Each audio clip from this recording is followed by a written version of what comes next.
We're diving into Airborne Empire, the sequel to Airborne Kingdom. This game brings two major new elements, combat and empire management. But is this evolution a step forward or a misfire? Let's break it down. The core gameplay revolves around resource gathering and city management, but with a unique twist.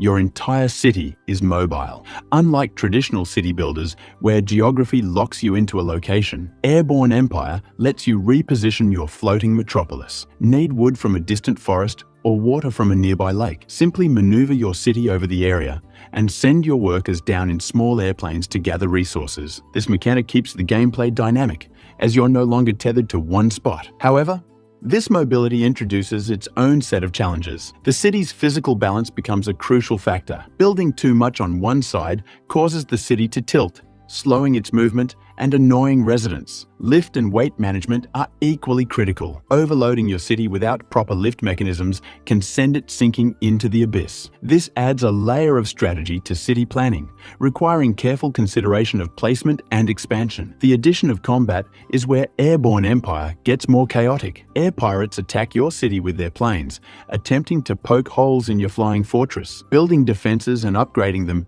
is crucial, but the combat feels underdeveloped. The battles are less dynamic and more of a minor nuisance than an exciting challenge. Once you've built strong defenses, air pirates rarely pose a real threat, which can make this mechanic feel tacked on rather than integral to the experience.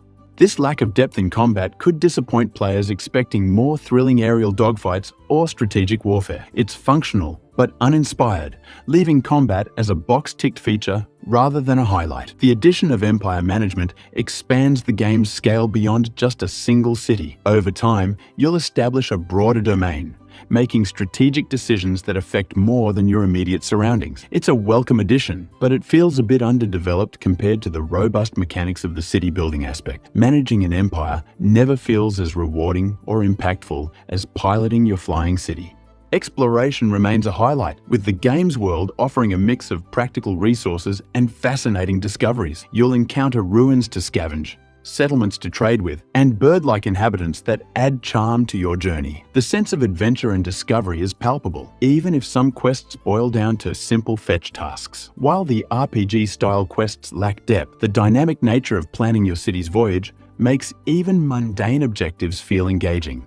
Visually, Airborne Empire is stunning. The world design, with its vibrant landscapes and floating islands, creates a sense of wonder. Watching your city drift through a sunset or over a glittering lake is undeniably satisfying. The soundtrack complements this ambiance with relaxing tunes, making the game an enjoyable space to inhabit. However, this serene aesthetic might not appeal to everyone. While the game maintains stakes with resource management and occasional pirate attacks, the overall tone feels more laid back than intense. Some players may find the lack of high-stakes tension a drawback, especially if they're looking for a more challenging experience.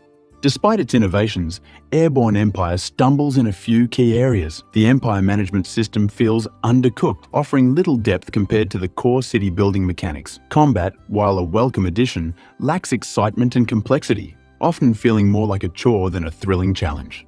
Quests, too, could use more variety and narrative richness. While the fetch and gather structure works within the context of a mobile city, it rarely evolves into something memorable or meaningful. This leaves the game feeling repetitive over time, especially during longer play sessions. Finally, while the city's mobility is a standout feature, it introduces its own frustrations. Constantly managing balance, lift, and light can feel more tedious than strategic, especially when compounded with limited building space. These constraints, while thematically appropriate, might deter players who prefer more freedom in their city-building games. For fans of the original Airborne Kingdom, this sequel offers enough new mechanics to warrant a look. But for newcomers, the game's slower pace and repetitive elements may not hold long-term appeal. If you enjoy laid-back strategy games with unique mechanics, Airborne Empire could be worth your time. Just be prepared for some turbulence along the way.